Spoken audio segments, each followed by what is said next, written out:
My name is Marjorie Thomas. I'm Kia Ani. My deshkizne bashichin. Kudich eatni dashichit hapang dashinale. I was born at Ganado Mission Hospital. My parents were missionaries, and my mom said my dad died when I was 2, and I don't remember him. She owned livestock here, so that's why we moved up here with the livestock after my father died. I was mostly raised by my grandmother, and there are a lot of things that my grandmother taught me that I still do. Over here, you're out in the wild. You know, if I was to live here with nothing, no money, nothing, what am I going to eat? How am I going to get it? You look at all these plants. Grandma taught me, this is food. You eat this, you prepare it this way. You can go out there and get it. You don't have to have a lot of money to live a life, which is true.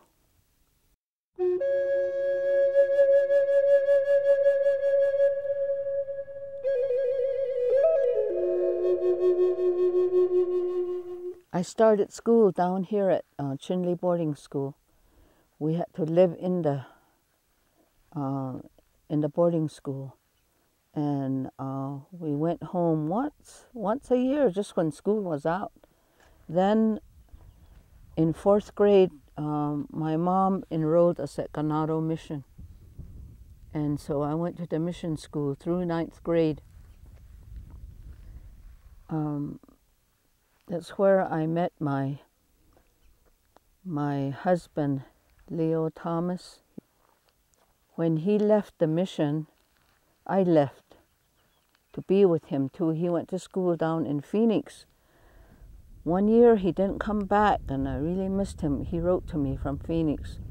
So the next year I decided that I wasn't going to go to school there. But my mom had us work for our tuition during the summertime. And I decided that I was going to run away so I'd get away from the mission. I did run away.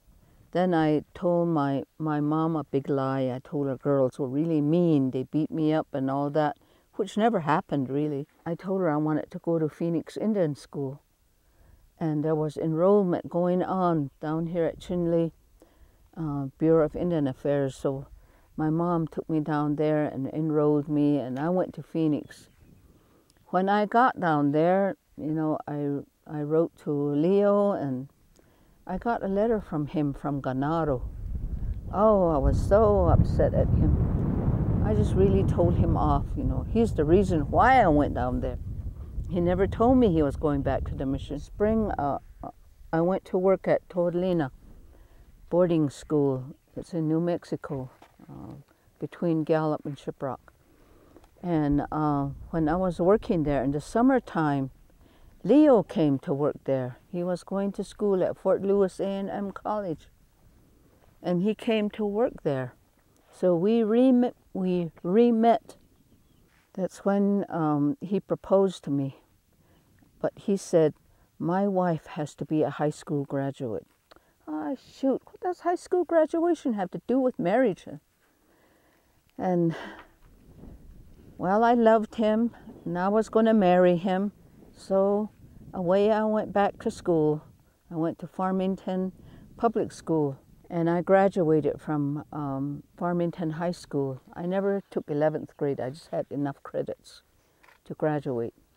So I graduated, and as soon as I got my diploma, I just had my things all packed. I took off from the family and went to where my husband is, but he was my boyfriend then. Anyway, we got married, and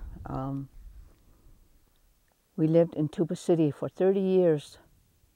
And we have, I have 4 boys and 2 daughters and a niece that we adopted, so altogether 7. You know, I planned on having 26 of my own, which I couldn't do.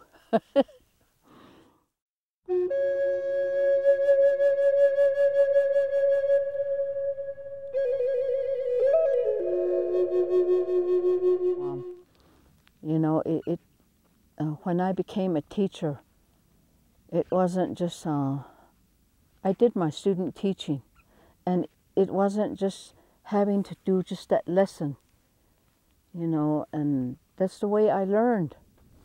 It can't just be just that lesson. It can't be. Somewhere it's got to come back up again.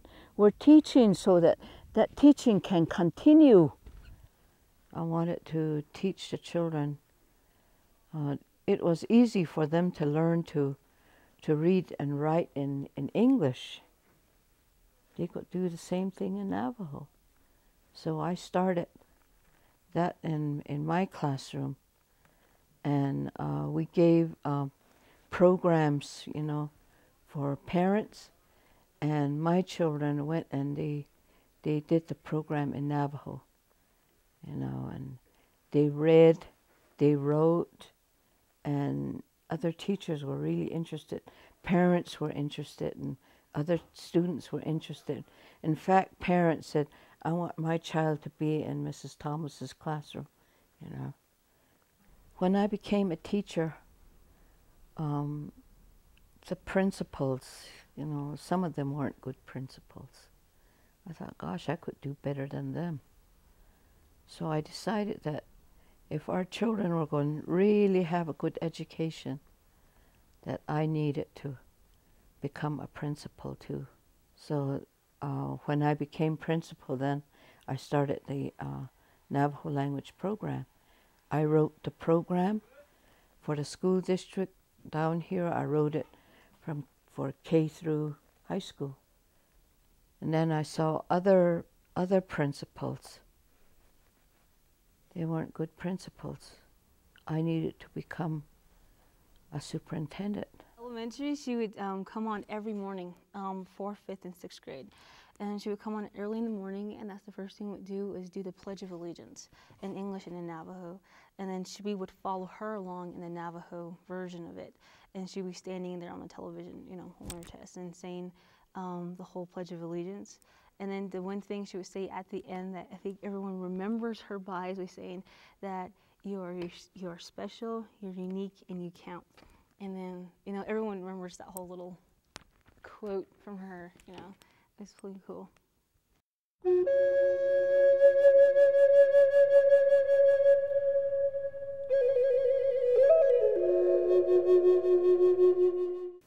My grandmother, she's the one that said, you know, you should write. I wrote about my grandmother, and I was reading it to her. She laughed about it, and she said, you need to continue writing it. My grandmother told me in Navajo that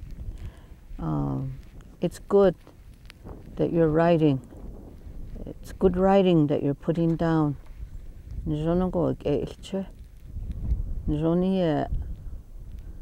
know, and she said, make some more. So I loved my grandmother very much, and since she said that to me, I continued to write.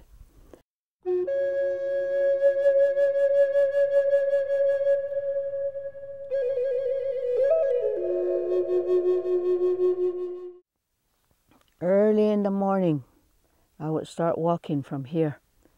First time I walked, people would stop by. You need a ride? You need a ride? No, leave me alone. Pretty soon, I didn't walk along the road. I walked away off from the road so nobody would stop for me.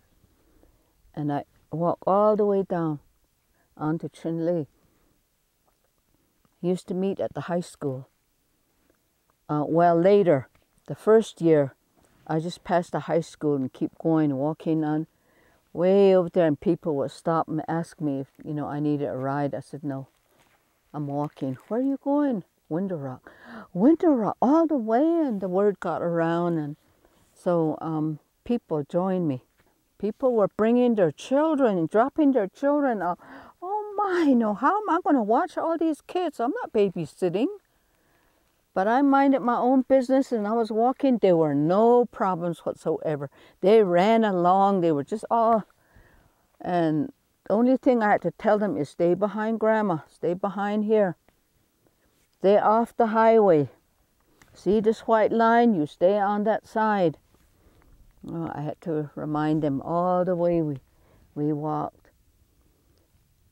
And then here people were meeting us with food. We had breakfast way out there and all the kids ate. I was really surprised. I was so thankful. We went way over about the place called Snake Flat. We spent the night there. They met us with food over there again. Supper time. They cooked out there. Oh, that was great. Some of these children, their parents don't take them camping. They don't cook out. They might just cook out at home like this, but not way out there. And so they really enjoyed that. They were cooking their own hot dog. They were making their own fry bread. And it was great. Then we spent the night there, and the security came and checked on us. Security followed us all the way, Apache County. And we went through Ganado and on up the hill that way, and we spent the night there again, up in the mountains. The next night, way further in the mountains. It was harder walking uphill. It took us longer.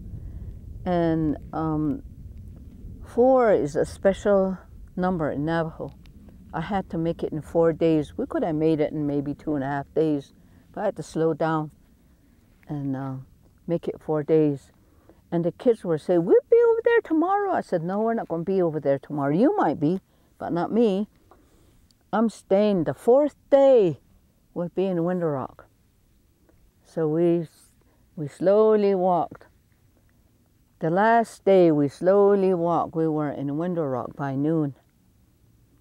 And then everybody disappeared, and they asked me, are you walking back? I said, no, I'm riding home. A lot of the people know Grandma, and they look forward, to every year, every summer, they come out, they walk maybe a mile. Some of them walk all the way with her. 4 days, it's a 4-day walk with 3 nights camping. But I think the first time I seen her walking down the highway on her own strength with her cane at her age and just dressed traditional and being with some young people walking down the highway at like full speed, that was like, man, I need to be part of this energy and I need to be part of what she's trying to do. A lot of young kids, teenagers, they come out and help Grandma. And it's for them and they appreciate that. A lot of people want to see Grandma Thomas. They want to meet her, shake her hands.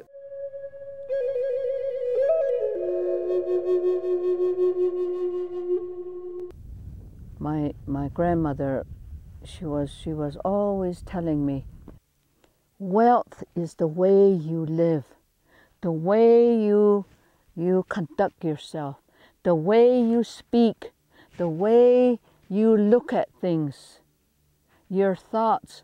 This is all wealth. You know, that I really had to think about my grandma's thoughts. Wealth is not all just riches. It's all in you. What you produce, what you get, what you bring in to your life for your children, the way you raise them, the way you talk to them. This is all wealth. That's what you're giving back to the people, to your children.